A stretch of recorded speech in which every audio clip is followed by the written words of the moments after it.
Bayangkan ini, hari yang cerah dan panas, Anda memetik mentimun sempurna, yang renyah dari kebun, sudah membayangkan salad segar.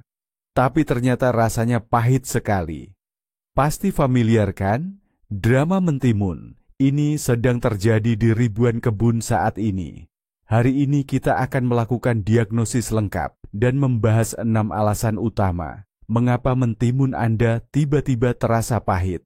Dan yang paling penting, Anda akan tahu bahwa ini bukan sekadar kebetulan, tapi pesan nyata dari tanaman Anda. Simak terus, ada penjelasan lengkapnya. Jadi mari kita mulai dari awal. Apa sebenarnya yang membuat mentimun pahit? Di balik rasa pahit itu, ada zat khusus, namanya cucurbitacin. Fakta menariknya, di alam liar, zat ini ada di semua mentimun dan berfungsi sebagai perlindungan dari hewan. Para ahli telah bekerja bertahun-tahun untuk menghilangkannya dari varietas budidaya. Tapi kadang saat tanaman stres, gennya ingat lagi pertahanan lamanya, dan tanaman mulai memproduksinya lagi. Rasa pahit ini biasanya menumpuk di dekat tangkai buah dan di kulitnya. Jadi, apa sih yang bikin mentimun kita jadi pahit? Yuk, kita mulai dari penyebab nomor 1. Dan ini memang biang kerok utamanya, stres air. Kedengarannya serius ya? Padahal sebenarnya simpel banget. Ini cara paling pasti dan cepat bikin hasil panen kita pahit. Kesalahan terbesar banyak pekebun itu adalah nyiram yang gak teratur. Bayangin deh situasinya, beberapa hari panas banget, tanah sampai kering kayak batu. Kamu pulang ke kebun, lihat kondisi menyedihkan itu, lalu langsung siram air banyak-banyak ke bedengan. Buat tanaman, ini syok berat. Awalnya kekeringan, terus langsung kebanjiran. Dalam situasi gini, timun mikir, wah, kayaknya hari-hari terakhir nih. Terus langsung nyalain mode pertahanan diri, bikin zat pahit, namanya cucurbitacin. Dia cuma berusaha biar nggak enak dimakan, supaya nggak ada yang mau ngambil dia di masa sulit itu. Nah, ada juga poin penting kedua, suhu airnya. Nyiram timun pakai air dingin banget langsung dari sumur atau sumber air itu juga pukulan telak buat tanaman. Akar timun itu sensitif banget. Air dingin bikin akarnya kejang atau spasem, jadi nggak bisa nyerap nutrisi, padahal nutrisinya ada di tanah. Ibaratnya kayak kita minum air es pas lagi panas-panasnya. Nggak nyaman banget kan? Yang paling bagus sih, nyiram pakai air yang udah diendapkan dan hangat kena matahari. Dan paling pas itu nyiramnya pagi-pagi sekali atau sore hari pas panasnya udah reda. Jadi ingat ya, buat timun, stabilitas nggak naik turun dan air hangat itu kunci supaya rasanya manis. Mari kita lanjutkan. Penyebab kedua ini terkait erat dengan yang pertama, dan sama liciknya. Ini adalah fluktuasi suhu yang ekstrem. Mentimun itu sangat sensitif. Mereka sangat suka kondisi yang stabil. Dan apa yang terjadi di bulan Juli?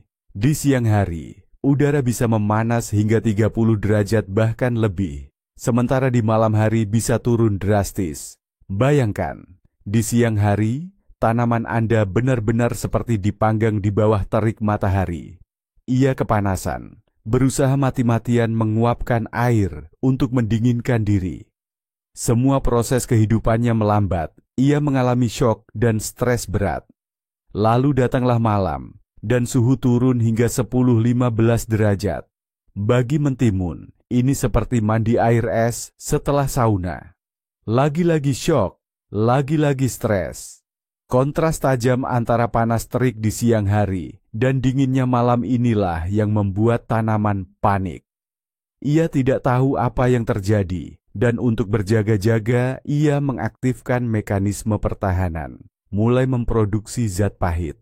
Ini sangat terasa terutama di dalam rumah kaca, di mana suhu di siang hari bisa jadi sangat ekstrim. Oleh karena itu, penting sekali untuk memventilasi rumah kaca di siang hari, menciptakan sirkulasi udara, dan menutup rapat di malam hari untuk mempertahankan panas yang terkumpul. Suhu yang stabil dan merata, itulah kunci kedua untuk panen yang manis.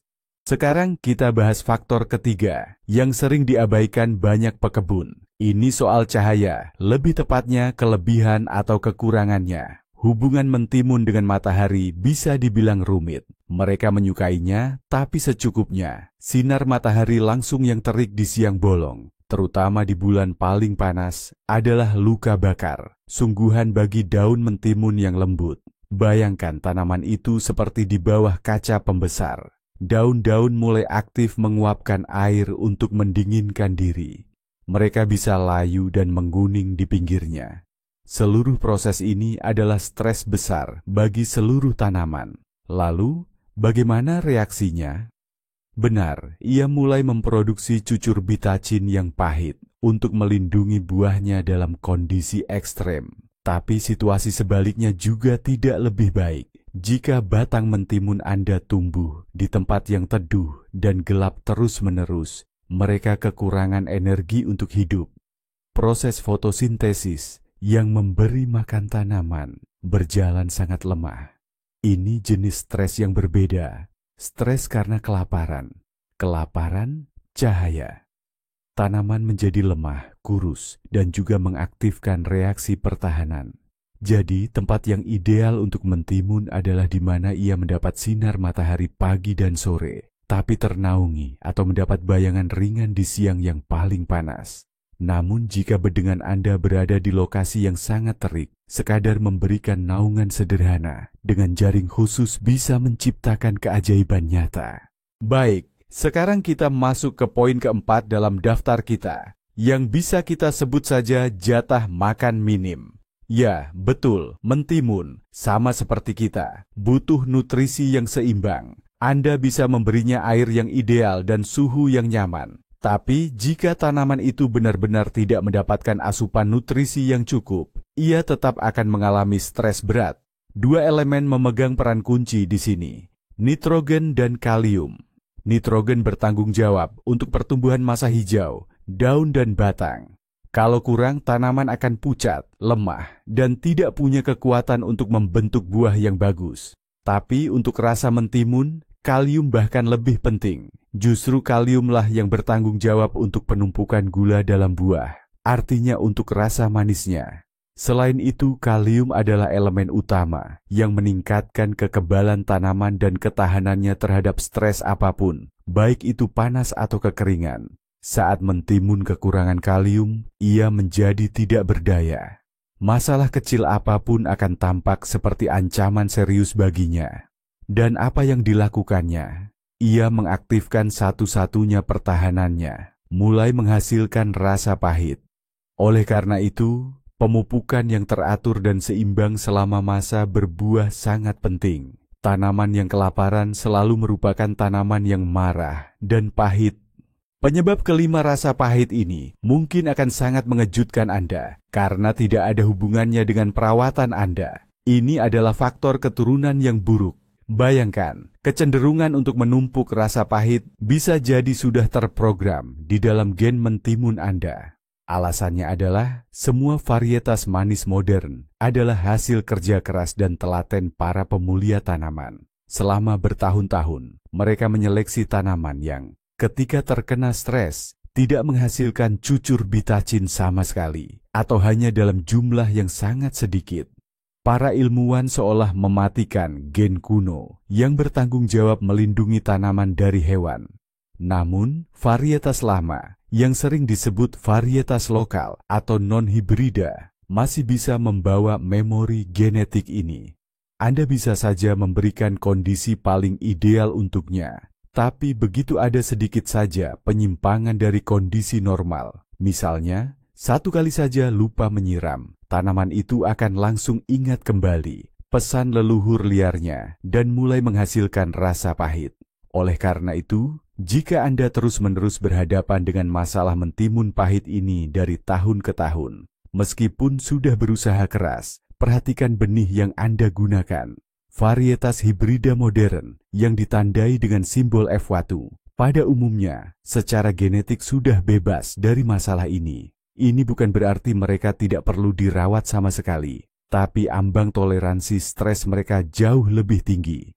Dan terakhir, Alasan keenam, yang paling simpel tapi juga paling sering bikin nyesel, adalah terlambat panen.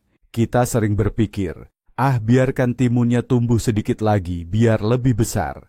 Tapi, khusus untuk timun, lebih besar tidak selalu berarti lebih baik. Setiap buah yang tumbuh di sulurnya pada dasarnya adalah bakal tempat biji. Begitu timun mencapai ukuran optimalnya, ukuran siap panen, tanaman akan menganggap misinya selesai dan mulai bersiap untuk memproduksi biji.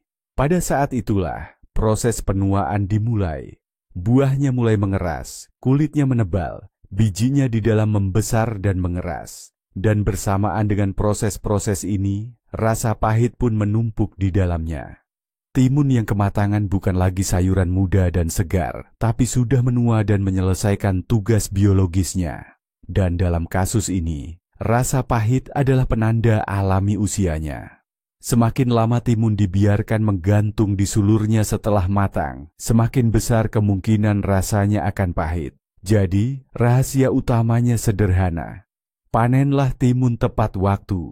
Lebih baik memetik beberapa timun muda, kecil, tapi dijamin manis, daripada satu timun besar, tapi tidak bisa dimakan.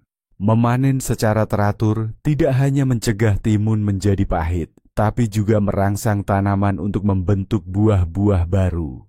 Tapi, inilah inti utama dari drama mentimun kita. Keenam penyebab yang tadi disebutkan itu hanyalah pemicu. Pelaku utamanya adalah stres. Rasa pahit ini bukan karena ngambek atau cacat varietas. Ini adalah teriakan minta tolong dari tanaman Anda saat mentimun merasa terancam. Entah karena kekeringan, panas berlebih, atau kekurangan nutrisi. Ia berpikir akan segera dimakan. Maka ia mulai memproduksi cucur bitacin secara aktif agar rasanya tidak enak bagi hama. Jadi, mentimun Anda yang pahit itu hanyalah pejuang kecil yang berusaha keras untuk bertahan hidup. Kesimpulan utamanya, rasa pahit pada mentimun hampir selalu merupakan sinyal stres. Jadi, pastikan tanaman Anda mendapat pasokan air yang stabil dengan air hangat. Berikan naungan saat cuaca sangat panas. Beri pupuk tepat waktu dan panenlah saat buah masih muda. Maka, mentimun Anda akan selalu menyenangkan Anda dengan rasa segar dan manisnya. Terima kasih sudah menonton video ini sampai selesai. Jika video ini bermanfaat untuk Anda, jangan lupa tekan tombol suka, like, dan berlangganan. Subscribe channel ini agar tidak ketinggalan tips-tips baru lainnya. Dan sekarang pertanyaan untuk Anda. Apakah mentimun Anda ada yang pahit tahun ini? Bagikan pengalaman dan rahasia Anda dalam menyelamatkan panen mentimun di kolom komentar.